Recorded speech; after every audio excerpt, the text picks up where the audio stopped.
If you want to get in on the action, we want to hear from you. Email us at faderoutemail@gmail.com with your questions, comments, picks, segment suggestions, you name it. We want to hear from you. We're on Instagram too. Slide in our DMs at Fade Route Podcast. Get at us.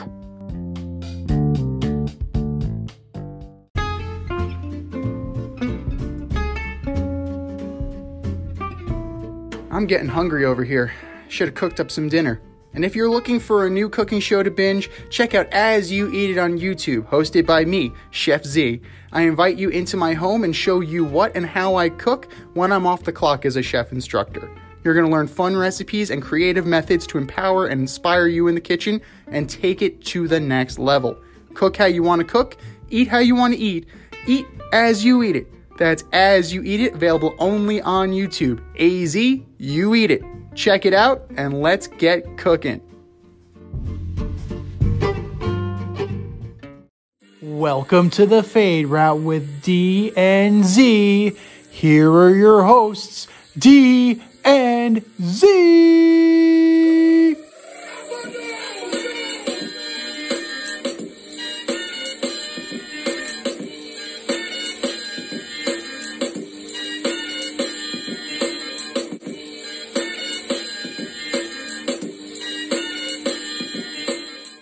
Welcome everybody to this week's episode of the Fade Route with D and Z. I am Z, and we have a great show lined up for you today. We're breaking down the NFL draft. We're talking Nick Sirianni and his love of rock, paper, scissors, as well as a little bit of UFC, a little bit of Major League Baseball, and we're ordering up our favorite hockey movies of all time. But first, a little cleanup on Isle National League West. A little bit of bookkeeping snafus, and a major shakeup in the front office of the Colorado Rockies. Jeff Bridich, whatever the fuck your name is, you are gone as the GM of the Colorado Rockies. You were entrusted with tearing this baby down, and boy, did ya. Trading Troy Tulowitzki to the Blue Jays, signing Nolan Arenado to that monster contract, and then dealing him off for 10 cents on the dollar.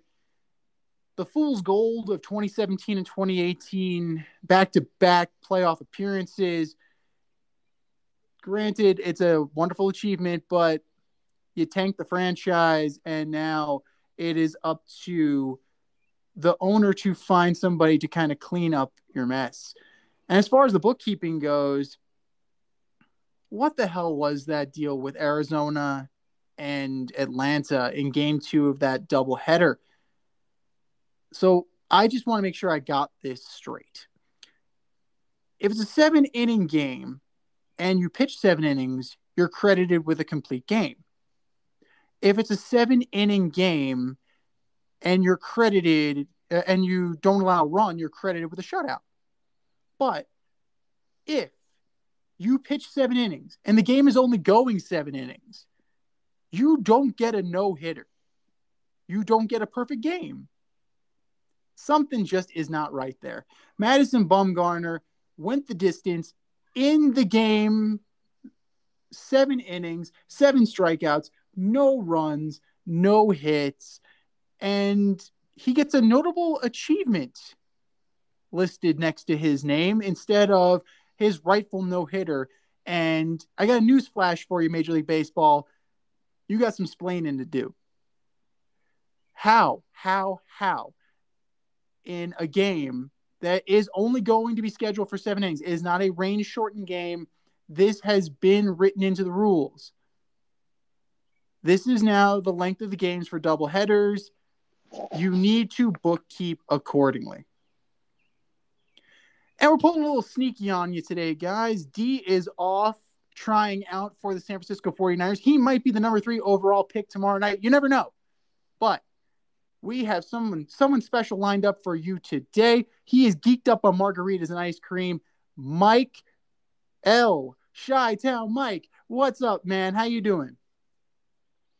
Anthony, what's good, dude? Living the dream, brother. Living the dream. So what do you think about this? A 7-inning no-hitter in a 7-inning game, a no-hitter. Oh, baby. I just joined the Rob Ranford is a piece of shit podcast, and I'm ready. I'm in.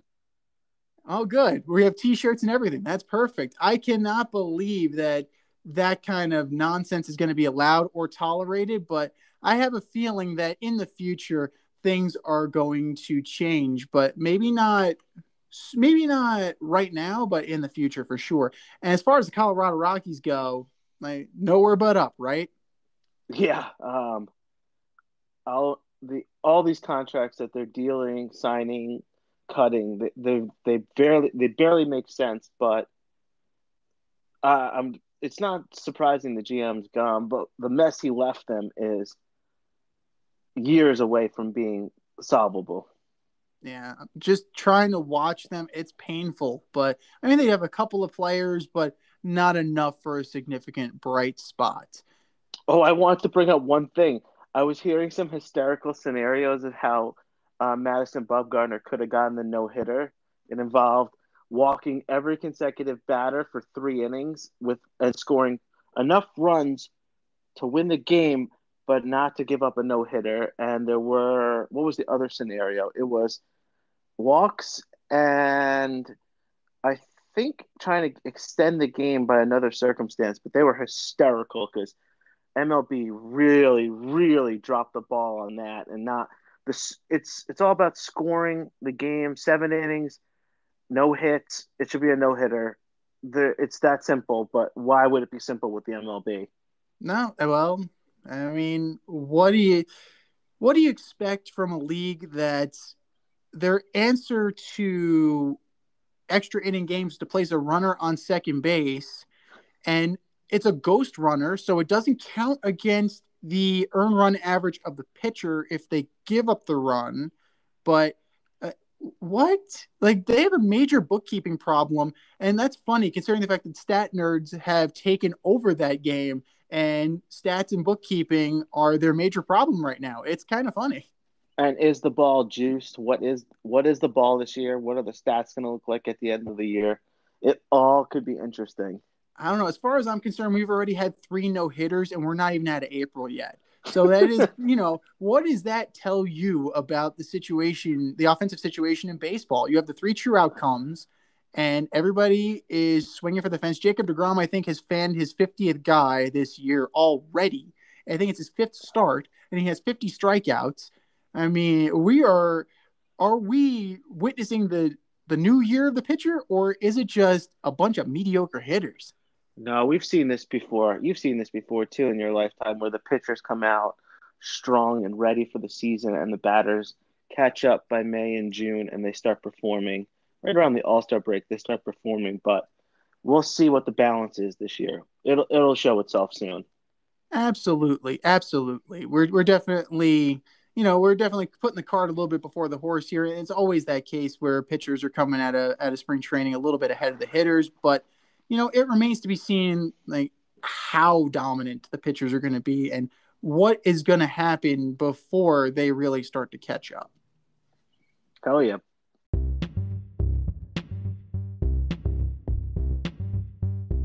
It's time for the fade in, where we give a nod to the trending sports stories of the week. So, Mike, you feeling a draft? Because tomorrow we have the NFL draft from Cleveland. Jacksonville owns the number 1 pick. And are you ready to give us your top 5? So here's how I'm thinking this would go. We'll go back and forth. I have the draft sound music, and we can do it that way. How's that sound to you? Bring it on. I got All my right. T-shirt ready for tomorrow night. It's cleaned. It's ready. It's ready for chicken wing sauce to be all over it. I can't Love it. wait. Loving it. You a buffalo wing guy, or you barbecue? Buffalo all day. Blue cheese Nice. dressing on the side for me though. Ooh, okay. All right. I'm more of a purist myself. I don't even go for any sauce, but here we go.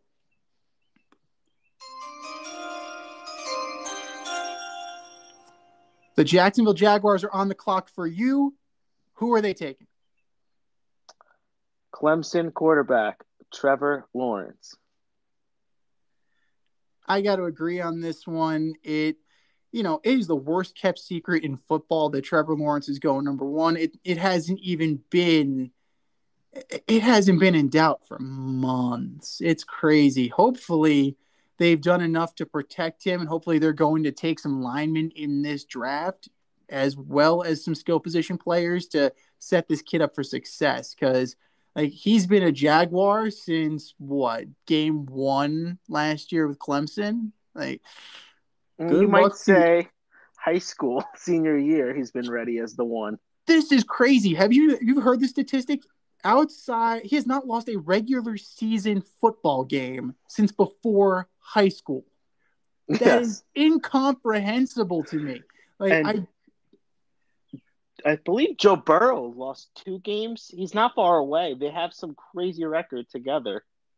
Yeah, it's unbelievable. But hey, Trev, get used to losing, buddy. I'm just saying. Eat the L's.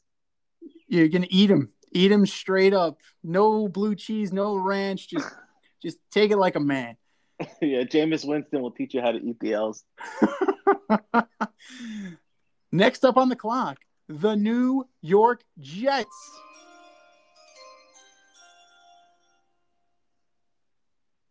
Trade. Oh, okay. What do you got? The entire franchise for $4.55 from a bottle return from the New York Giants. Oh my God. That might be too high. Zach Wilson, Todd McShay dropped a bombshell that they have Zach Wilson as an auto lock at 2. Either this is a smoke screen or things got out of the building for the Jets. So Zach Wilson, expect him to go 2 overall, or the Jets trade out. And I don't know to whom or what yet, but I wouldn't be surprised if either happened. Well, that's the thing. The Jets need a quarterback. They need line help. They can use skill position help. They can use defensive help. I think that's everybody. I think they're solid at kicker and punter. I think they're good. I think that's the only part where they're actually good. Now, they may be trying to play chicken with the Niners here, just trying to figure out who their guy is, because we all know that Trevor Lawrence is going number 1. So at that point, are you doing Wilson? Is it Jones? Is it Lance? Is it Fields? Is it Trask? Is it the quarterback from, I think it's Texas A&M, who's being rumored to be a late round, first round pick? Trying to predict what Kyle Shanahan and John Lynch is going to do is not the way you build your team. So you should be taking your best player available on your board. And if that's Zach Wilson, then you should take Zach Wilson. If I was the GM, if I'm Joe Douglas, I am taking Mac Jones, quarterback, Alabama. He is the most ready to go. And I think that he would give the team an instant spark that could possibly propel them out of the cellar. Who knows? Wow. You have just disrupted the Patriots draft, the 49ers draft. If you're taking Mac Jones with the Jets, I mean, you've just disrupted a bunch of draft boards right away with that call right there, Anthony. Well, that's the thing. It's just that I'm not trying to predict what other people are going to do. I'm doing what's best for me. At the end of the day, I feel that Jones is the best for me and my team at this moment in this time. And if San Francisco, like D mentioned last week, if they're laughing at you, you lost. But I think that they won't be laughing with this pick. They're going to be saying, who's laughing now? Doesn't Mac Jones, though, kind of give you that John Elway vibe? He doesn't have as much mobility as John Elway, but the kid's got an arm. The kid's got leadership capability, and he can play. He definitely can play. And I think that's going to be, if it's a positive player comp to John Elway. No. Worse than that. A type of QB that John Elway would draft. Oh, I Yeah, don't know. you went too meta there. I don't know about that. I don't know if John Elway would draft. I mean, he's drafted so many. Like, it's hard to say. I mean, is he Paxton Lynch? Is he Drew Lock? He just traded. He just traded for Teddy Bridgewater today. Like, Yes. I mean, sixth round pick. D and I were talking about this before he got on the plane. He's like, the Jets couldn't give up a sixth round pick for Teddy Bridgewater. They had him already. They already had him. And they That's dealt right. him off. They dealt him off to New Orleans. So clearly, they don't like Teddy as much as we like Teddy. But I don't know. Trying to again, another guy trying to predict what John Elway is going to do is a recipe for disaster. So I'm just doing me if I'm the Jets, and I'm taking the guy I think is going to do that. And that for me, that's Mac Jones. Now, speaking of the Niners, they are up at number 3.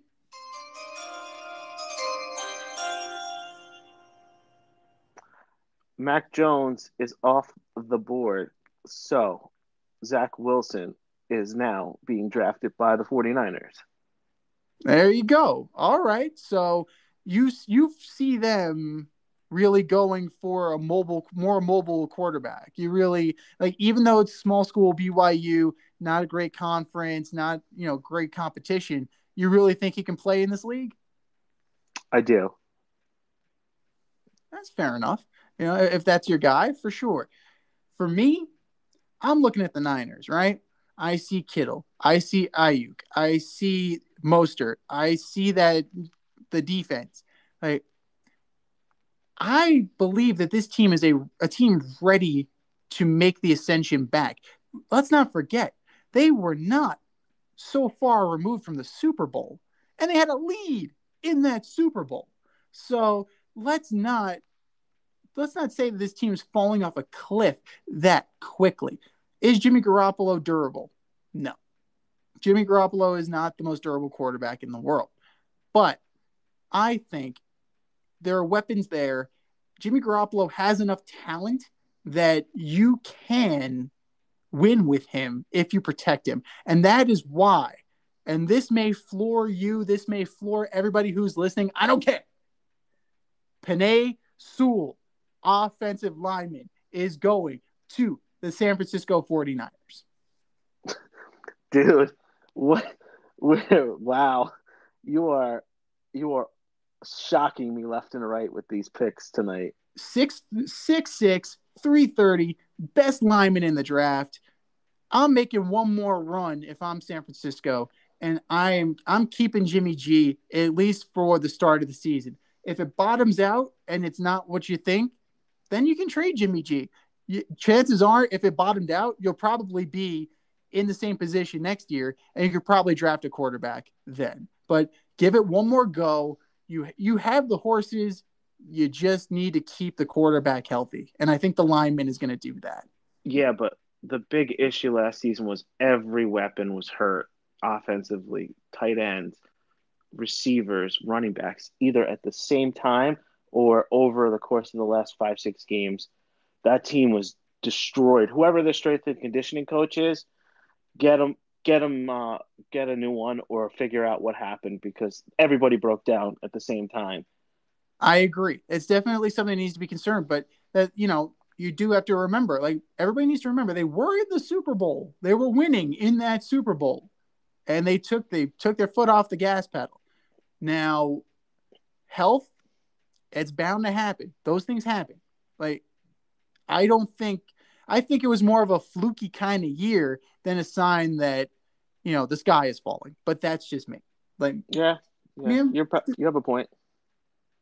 Number 4. Speaking of the sky is falling, 28-3. Anybody? The Atlanta Falcons are on the clock.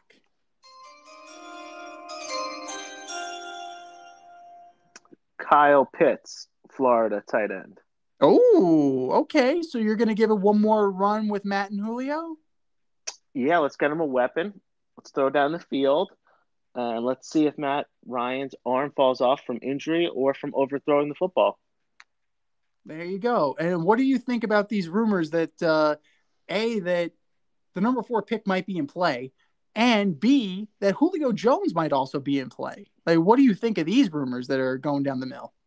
I love it. I love a good smoke screen right at the 23rd hour. I love it. Let's see. I can't wait. That's going to be a fun pick. I agree. I mean, the Falcons, I am not the biggest Matt Ryan fan in the world. For those of you that follow the program, you guys already know this. I thought, and D thought, we both agreed actually, that Julio Jones would be a Baltimore Raven this year. So, I mean, you probably could still do something like that, but you got to give it a little bit of time. If you are running with Matt Ryan, you're loading up on weapons. Offensively, they definitely have players. I mean, they have Hayden Hurst, Julio Jones, Gage, Ridley. They can use a little bit more in the backfield because, I mean, Todd Gurley didn't give you that much last year. He was also hurt as usual. Defense is definitely where this team struggles. If you are keeping this pick, I would go for defensive need because this team has plenty of offensive weapons right now. So if I'm the GM, I'm taking Micah Parsons of Penn State, best defensive player available. Okay, I didn't know this was a hot take first 5 picks. I went in with a mock 5 picks, but I have other players I like, but they are not top 5 potential. You are absolutely flooring me with your picks tonight. I love it. I'm going on best player available based on need. And I don't see Kyle Pitts as a need. I see Kyle Pitts as a luxury for them. I mean, it's a great pick if they decide to go with Kyle Pitts. He's talented, to be sure. But I think for that team, there are so many other needs that tight end isn't one of them. Fine, then if we are going by that logic, not best player, but by needs for the team, Patrick Surtain would be an excellent pick for the Falcons. And it's in my write-up, but we're going crazy scenarios right now. So I like where you're at, and I'll match you. There we go. Patrick Surtain. So you're taking him away from the Cowboys is what you're saying. I am, if we're going by best player available. There we go. Positionally or needs-wise. There we go. And that leaves us with number 5 in our top 5. The Cincinnati Bengals.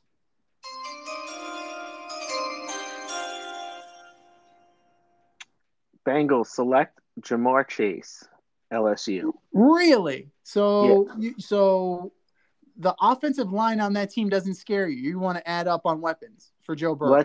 Let's get Joe some more injuries. You hate this guy. You want to see him dead. Like that's crazy. You stole my offensive tackle earlier by taking you take who you want, third baby. pick. This is your mock draft. That's your version of the mock draft. You take whoever you want, man. I'm teasing. I know. I'm messing with you too. It's a spoof, but yeah, I would take the offensive tackles automatic. You need Joe to stand upright and look downfield and not be worried about where his knee is, where his knee just went to in his body. He has to look downfield. I think it's somewhere near his throat now. But did you see that scar, that gnarly scar on his knee? Oh, my God. Yeah, the uniforms are sick, but that scar was just friggin', oh, my God. And all they care about is launching that new uniform. Dude, get your quarterback some friggin' help. They just declined the 50-year option on their center, too, who is the rookie. So they definitely need some offensive line help. They hoped that I think Jonah Williams got hurt. So hopefully he'll have a resurgent year next year. But for me, I'm taking Rashawn Slater, offensive lineman from Northwestern. I think big, beefy guy, 6'4", 315. He's definitely going to help in the run game. He's going to help in the pass game. And most importantly, he's going to keep Joe Burrow from leaving on a stretcher. I agree. And they should have been in the Orlando Brown sweepstakes as well. Yeah, Orlando Brown somehow gets traded from the Baltimore Ravens to the Kansas City Chiefs.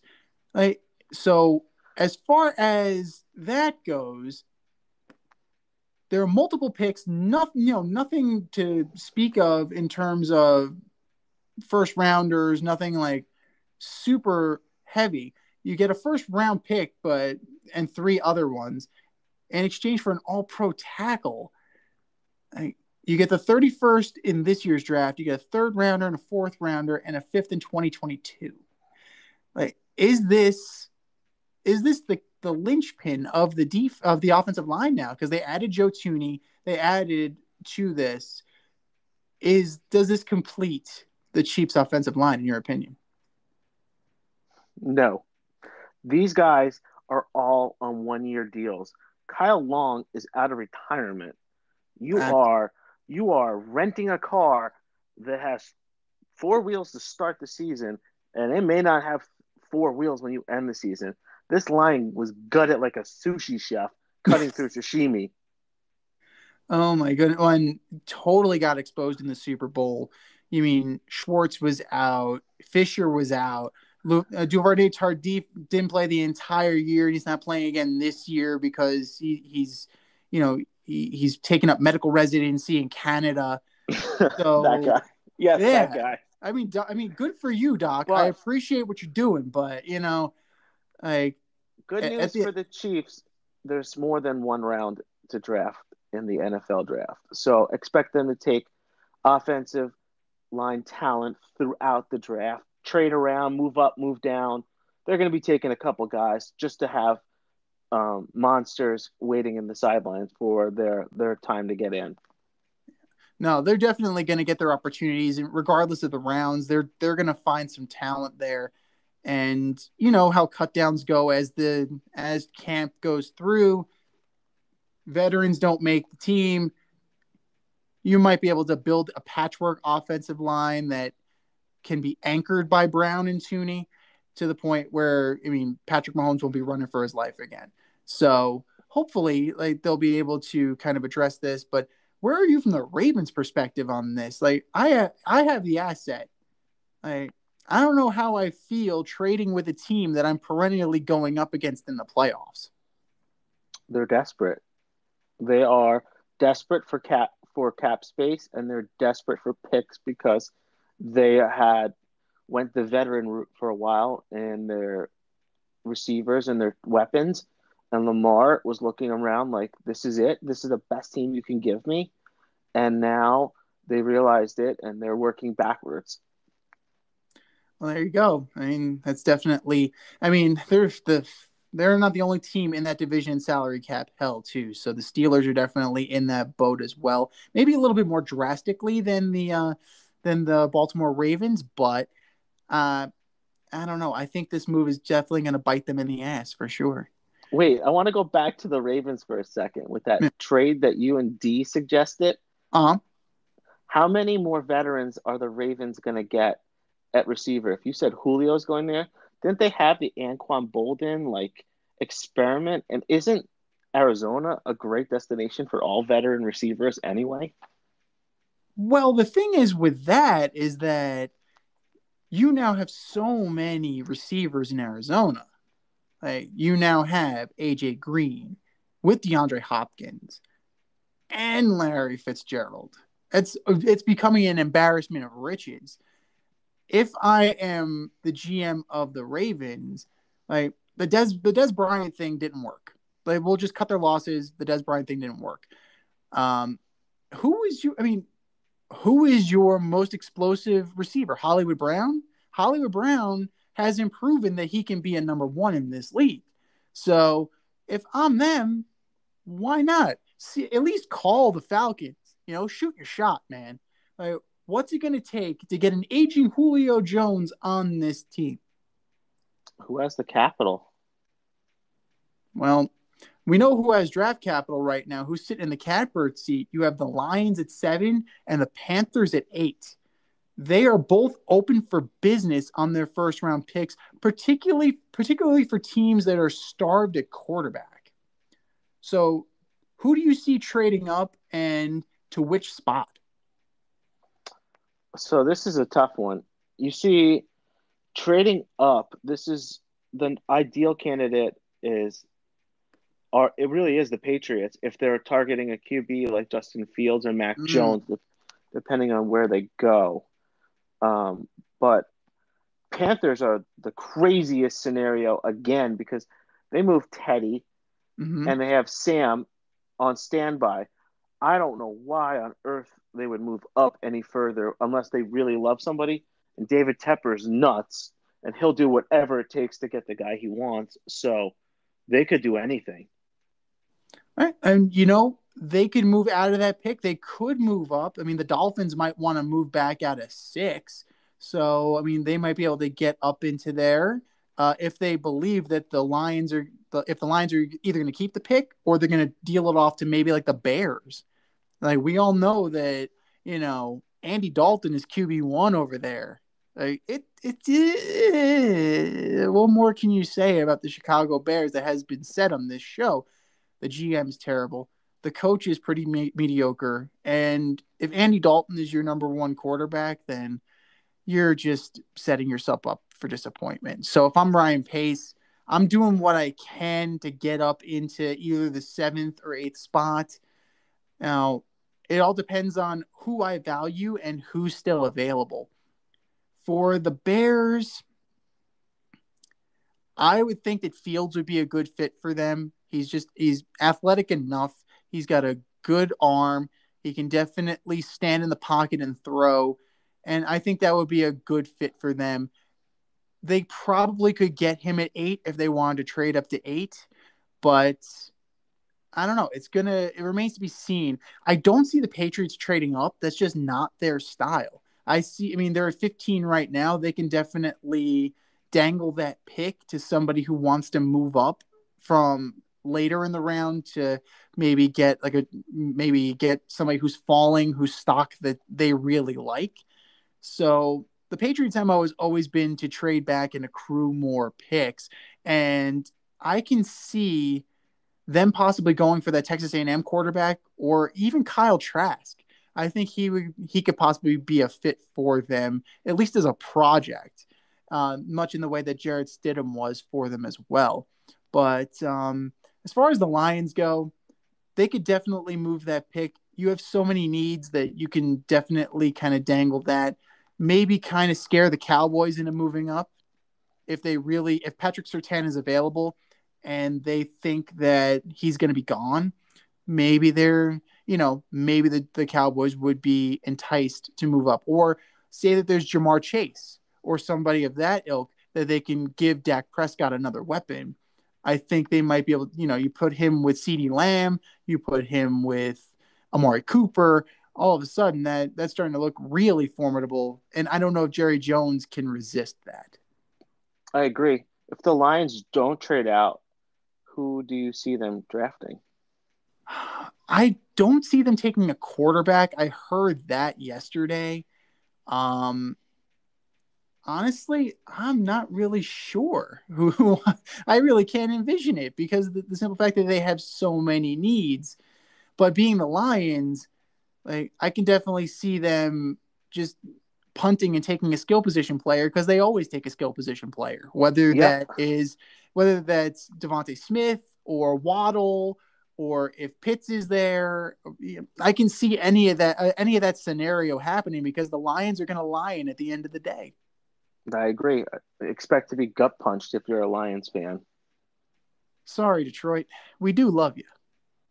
But based on who is in this draft in the first round and the talent that is accumulated, who do you see taking that Brady Quinn, Aaron Rodgers drop?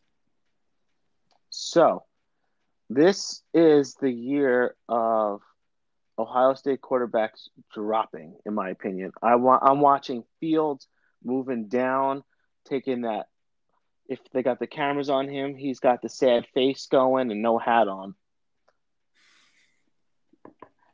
That's very fair, considering the fact, the history of Ohio State quarterbacks, especially recent history, not great. You're looking at Haskins and Cardale Jones and Troy Smith and I think Craig Krenzel. And, you have so many mediocre Ohio State quarterbacks throughout draft history. That's all working against Justin Fields, as well as that medical diagnosis of epilepsy that he's been dealing with throughout his high school and college career. That, I think, is definitely going to be something that gives teams some pause, but he has been able to manage it. So I think, he should be okay with that. For me, I think it's going to be Trey Lance, North Dakota State. I mean, he played one game last year. There's the Carson Wentz factor. He also went to North Dakota State. Granted, he is not as athletic as Trey Lance, but I'm not going to have enough tape on this guy to give an accurate assessment of his talent and capability. That scares the crap out of me. And that's not something that I am going to gamble a first round pick on if I'm them. If I'm any NFL team, I can definitely see him dropping possibly to the first pick of the second round, or as kind of like a late round draft and stash kind of guy. I think that he'll definitely drop into the 20s, but it remains to be seen where he ends up, because I mean, he's athletic enough that he could benefit any team, but he's a project. I have two players that are likely to drop. One of them is the unlikely scenario, but it could happen. Mac Jones falling if he doesn't go early. It's one of those perfect scenarios where a certain team's looking for him. Everyone else is addressing different needs. Mac Jones just drops and drops and drops, truly like what happened to Rodgers. And yeah, I mean, it's definitely it's definitely a possibility. Any one of these top quarterbacks, depending on if there are trades, if they're, if their player needs, if the Falcons feel that they can win with Matt Ryan, quarterback's going to drop. If the Lions feel that they're going to go with Jared Goff and they're not going to take a quarterback's going to drop. The Dolphins, they say they believe in Tua, so a quarterback's not going there. You definitely have a lot of teams already set at quarterback, so it's definitely a possibility. And my outlier is Gregory Rousseau possibly slipping out of the first round altogether. Really? Yes. I've seen him linked to the Giants, so that's very interesting. Got to have some hot takes here, Anthony. You took all of them in the first mock draft. Absolutely. Well, we welcome hot takes on this show, Mike.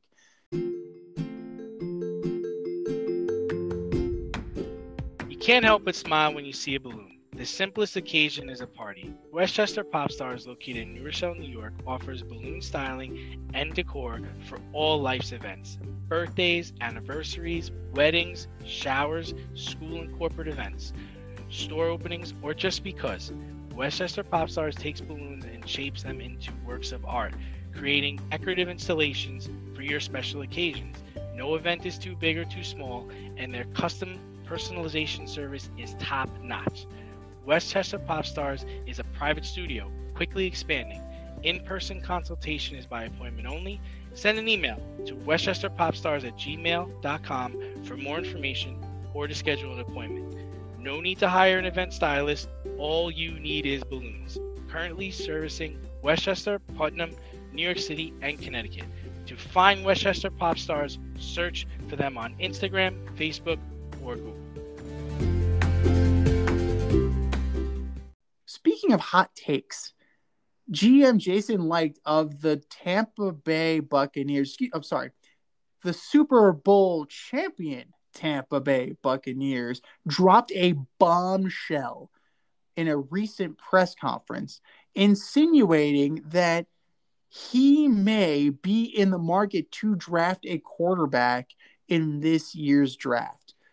From his own lips, the quote is, "You just want to make sure that you're not picking a quarterback just to pick a quarterback," end quote. You want everybody to be on board, and the guy's got to have the right mindset. He's got to be obviously talented and can throw the ball, and he's got to be somebody that will feel comfortable above the neck. There's always positives to drafting a quarterback if all those things align. Hearing that and knowing Tom Brady, is this deja vu? Bullshit on drafting a quarterback this year. If there is no chance this dude takes a quarterback until the 5th, 6th, 7th round, wherever the hell they land. No way. Tommy needs his toys. They need defensive help to hold the opposition from scoring, which is how the games are won when you score less than your opponent. I mean, you got to win by scoring more than your opponent and let less points on the board. So they got to have defensive addressed. And Antonio Brown, I don't know where he stands, but he may be out or may not be there. So they need some offensive help. And I don't see why they would take a quarterback anytime soon. Antonio Brown re-upped a 1-year deal, so we are good on that. They definitely can use some more weapons. They definitely can use some defensive help, but I can definitely see them taking a quarterback later on in the draft. If it's the 3rd or 4th round and Kyle Trask is still on the board, I like him in that system. He's a drop back passer, same as Tom Brady. He's got an arm. He's able to move the ball down the field, led the NCAA in touchdowns last year. I can definitely see that. And he's not an immediate threat to Tom Brady. I don't see it in the same light as Jimmy Garoppolo a few years back because Tom Brady, he is getting longer in the tooth. Granted, he wants to play to 45, 46, but he's already in his 40s. If he has any hint of self-awareness, he's realizing that Father Time is closing in. And if I am Jason Licht and I'm Arians and Byron Leftwich, I want to get a guy who's as close to Tom Brady as possible so they can run the exact same system. And to me, that's Kyle Trask. I don't think that the team will be set up for success in 2 years with the current system. If Evans is out and hurt or old and gone, this line's going to change over. I don't see a successful quarterback in that system in 2 years. I see a whole rebuild. Of the line, the system. I don't see it working with a Tom Brady like prototype. I don't see it. Well, we got to see how everything plays out. But speaking of playing, Eagles head coach Nick Sirianni was testing the competitiveness of draft prospects by challenging them to a game of rock, paper, scissors. And what he was looking for was whether or not they talked trash to him as he was talking trash to them during the game in order to gauge their competitive spirit and fire and determination. Did the Eagles already regret hiring this guy? Short answer, yes. Didn't he say he was going to die for his players and his team? He might just die from being stupid. He is an interesting fella, and you can tell that he's never been in that position before to take on this role. It might be a little too much for him to chew on. It's very reminiscent to me of Josh McDaniels. Went from New England to Denver. He got the keys to the car, and he had no idea how to drive it in Denver, alienating players and just, drafting Tim Tebow and, decision after decision. And ultimately it blew up in his face to the point where that coupled with the Indianapolis decision to back out of the job pretty much sealed his fate. He's probably going to end up being a career coordinator. And this could very well be outside the box thinking. It certainly is outside the box thinking, but there's a reason why the box exists. Right. But you are talking about the GM of the Eagles and the owner. And there are so many stories that came out over this offseason about the toxic environment that they have there, what they did to Doug Peterson, how they made his life hell. It is second to the Washington Football Club in toxicity. And we're talking about how the Eagles fans might handle having a coach like this guy underperform. I mean, they're probably right now getting their batteries, ice snowballs, and broken glass ready and stretching their arms out to start throwing and impaling this guy at the end of the season. At the end of the day, it looks bad now. All introductory press conferences and initial getting to know yous look bad. For Nick Sirianni, what he needs to do and what he needs to focus on is to make sure that Jalen Hurts is not only ready to play, but is ready to become a superstar. That is what they need to hang their hat on. They went all in on this guy. They canned Peterson for him. They traded Wentz for him. And you got to coach him up. You got to get him some wide receivers in this draft. You have to get him some playmakers. And you have to make sure this kid is ready for prime time. That is, if I'm Nick Sirianni, that is my only focus. I mean, you need to be the CEO of this team. But I'm definitely taking more of a hands-on approach with Jalen Hurts. And if he does this and they perform, I'm not saying they have to make the playoffs. Like that might be an Eagles fan's expectations, but get me to a respectable record. Get me to just on the outside looking in. Get me to that, and you've bought yourself some time. I think you bought yourself a Adam Gase light. Well, God help us all, because I don't think Adam Gase is getting another. Well, who knows? Like, Adam Gase may very well get another shot, but God help us all. That's a sign of the apocalypse. I think you have Rivers red with blood and Adam Gase getting another head coaching gig. I think Sirianni's. Yeah. Whoever get a phone call from Peyton Manning, do not answer. Do not answer. Yes. So what do you think about Sirianni? Good. I think that he is in over his head and he may drown there. So you think one and done? No. I don't think the Eagles would hire. Well, you know what? Actually, why not? Let's make it interesting. Yes, I'd be willing to wager a little bit that he doesn't make it out of the year. So the last time we saw one and done was with Arizona. So that's definitely, they had a team that was a little bit closer, but I don't know. We'll see how this season goes, but I can definitely see a lot of pain for the Eagles. Swipe left or swipe right? All right, boys and girls, you know the rules. If we agree with the statement, we're swiping right. If we disagree with the statement, we are swiping left. Ready, Mike? Yes. Swipe left or swipe right, the Knicks have a good chance in the Eastern Conference playoffs. Go ahead. Swiping right. And slowly, though, because I like what they're doing lately. They're on a tear. 9, maybe 10 games they won now. Is that right? 9 of their last 10. They did lose to the Suns, but you lost to a better team. So, that's fine. And I think Tibbs could be coach of the year. I could definitely see that. That's for sure. I'm going to swipe right on them as well. What concerns me, though, is that it's the Julius Randle show. He leads in most statistics, offensive and defensive statistics. Now, as a team, I like what I see for the most part. Points allowed, they are number 1. They've allowed the fewest points in basketball. Rebounds, 45.5 rebounds per game. You're looking at 5th in the NBA.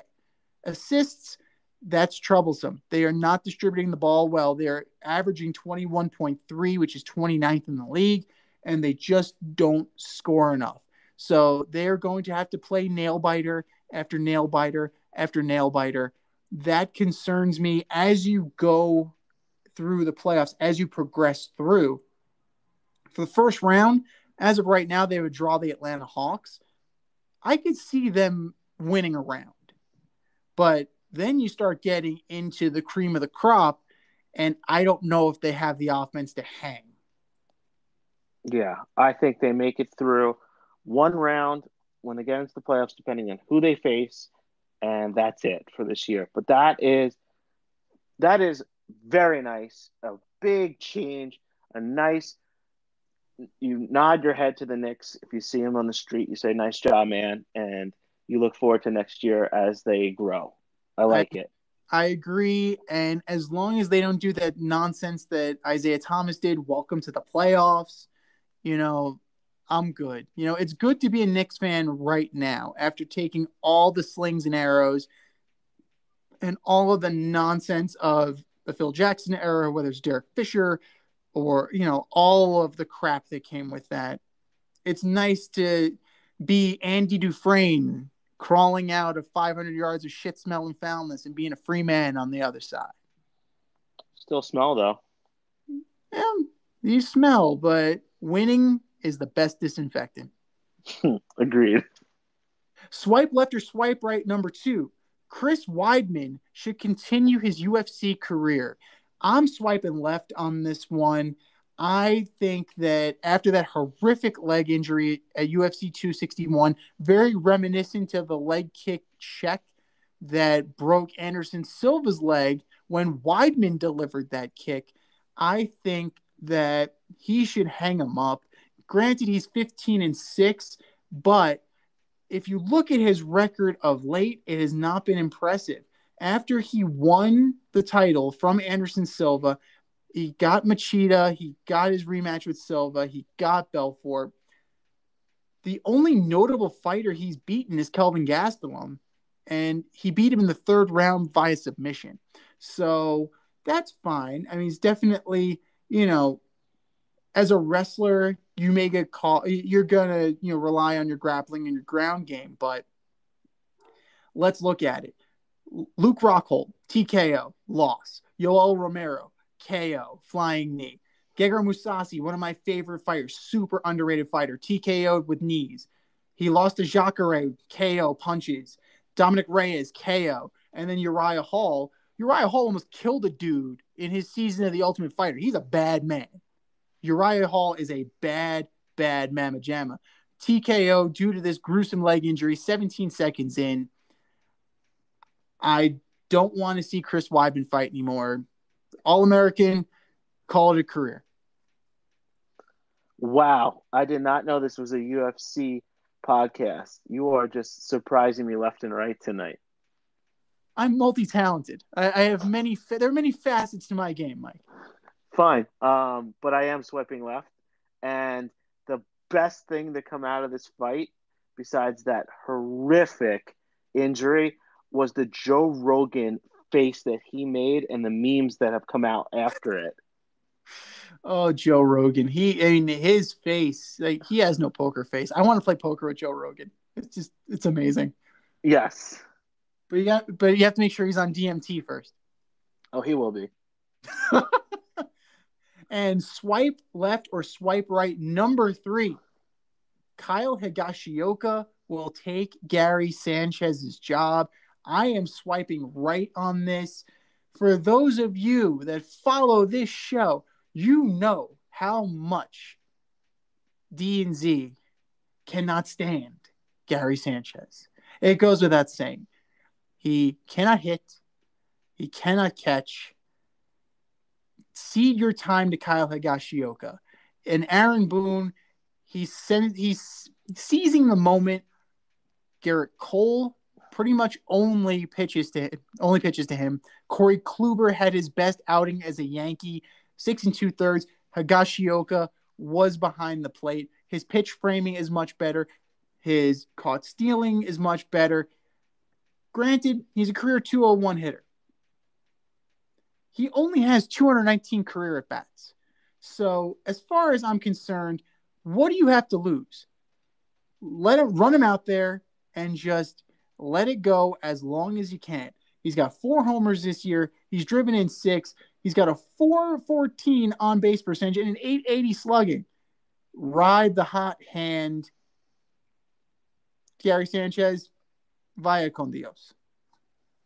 I could not agree more. I will join the Gary Sanchez has to sit on the bench theme here, and I agree. I'm swiping right. Sanchez needs a sports psychologist to follow him around, and last year he hit 147, and now he's hitting 182. How can you possibly be okay with that? I mean, last year was a disaster, and he's slightly less shitty than last year. The $1 million question is, what would George Steinbrenner do? That's the thing. George Steinbrenner, I don't think George Steinbrenner would have tendered him a contract. That's the thing. They had their opportunity to be rid of him, and they could have non-tendered him, and they didn't do it. Why? Because they're hanging on to the 2 seasons where he was decent in hopes that maybe, just maybe, he can reclaim that form. What I see is a hitter who has made no adjustments, but the league has certainly made adjustments on him. And now he is so far up his own ass at the plate that it's in the field. He was never that great to begin with. And now he's even worse. Disaster. Disaster is putting it mildly, but we will definitely take it. Are you in need of air care maintenance or service? I have the company for you. Air Care Technicians. They service the Westchester and Northern Bronx area and can help you with all your heating and cooling, maintenance, and service needs.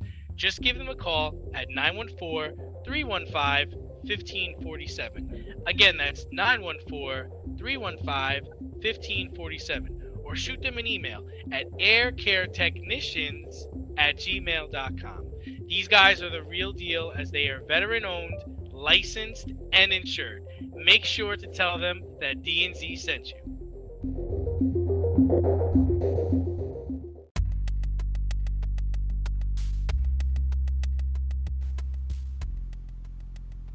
Order up!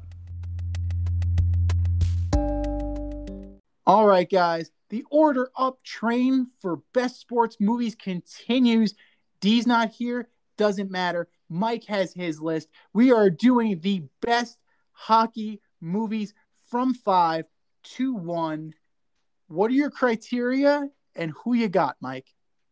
Criteria is hockey scenes involved. It has to have hockey scenes. You can't have a hockey movie without true hockey scenes.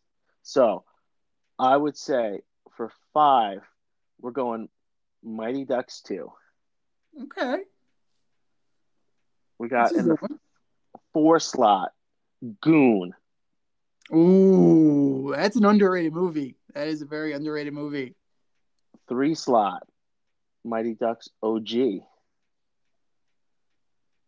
2 slot, Miracle. 2. Correct. Ooh, you thought I was Mr. Hot Take. I'm sorry. I'm floored right now. Number 1, Slapshot. I knew one of us was going to have Slapshot on the list. That's for sure. I mean, good quality list.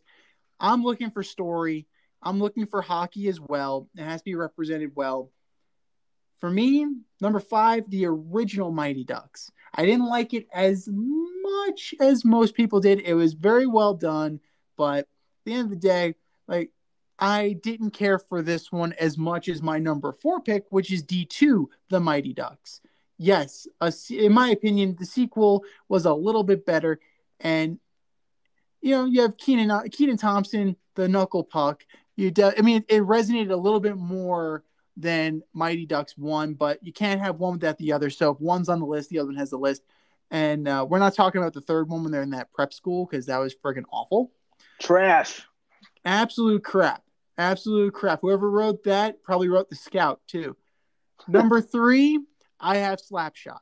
Slapshot is the OG of hockey movies. You have the McKenzie brothers. You have, the Hanson brothers. Oh, I don't know where that came from. But McKenzie brothers, some Canadians. Anyway, the Hanson brothers, Paul Newman in a sports movie. I mean, really well done as a over-the-hill kind of player. But you totally believed it, which is very interesting for Paul Newman. The best supporting actor in the movie is the dust that gets in the goalie's eyes. But, it was definitely a slapstick movie. It got you going, got you laughing, and the hockey scenes were good too. So you take it where you can. For me, number 2, I got a soft spot for this movie, Mystery Alaska. The hockey scenes were decent. Russell Crowe is really good in it. Ultimately, the Rangers won. So you take what you can get as a Ranger fan. So I'm definitely going to go with that. And for me, number one is Miracle. It's such an iconic movie. Kurt Russell as Herb Brooks was phenomenal.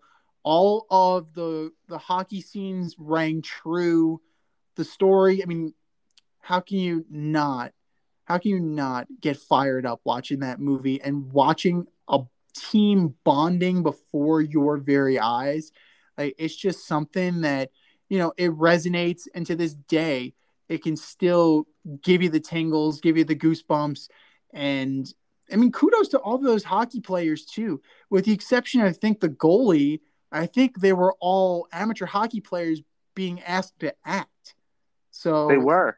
yeah. Didn't Disney make it? A shout out to D, who loves Disney. Shout out. Absolutely. They did make that movie. It's a Disney movie. It's one of the few Disney movies that I can kind of get behind. But, credit to those hockey players for legitimately acting. Granted, they were playing hockey players. It's not that much of a stretch. It's not like they were asked to be they weren't doing Shakespeare. But for you to try and convey this story and having no acting experience whatsoever, I mean, that's top notch, man. That's great.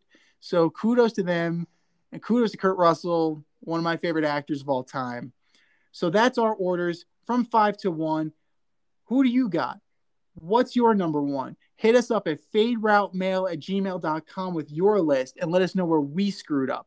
Hit us up on IG at Fade Route Podcast. Slide in those DMs and let us know. And if you're on Twitter, Fade Route DNZ, get at us. Hit us up. Thanks for joining us tonight, guys. And a big thank you to Chitown Mike for filling in for D. Did an awesome job. How'd it feel, brother? Wow, that was awesome. Being a guest and jumping into guest host was awesome. I really appreciate the opportunity, and I had so much fun. I do miss D's laugh, but selfishly, I had a great time and loved hanging with you guys and answering the questions and having a little extra fun tonight. Oh, awesome, man. Well, we love to have you on. It's one of the benefits of being part of the in crowd. So hit us up on faderoutemail@gmail.com if you want to be featured on the show. You may end up being a guest host on this show. But check us out every Wednesday on Anchor, Spotify, Apple Podcast, Odyssey. If it's a major podcast platform, you will find the Fade Route with D and Z there. Until next time, stay faded, everybody, and we'll talk to you next week. Thanks for listening to this episode of our podcast. If you like what you heard and want to hear more, be sure to like and subscribe on your favorite podcast platform. Rate us 5 stars, leave us a review, turn on subscription notifications, and tell your friends. Spread the word, spread it wide.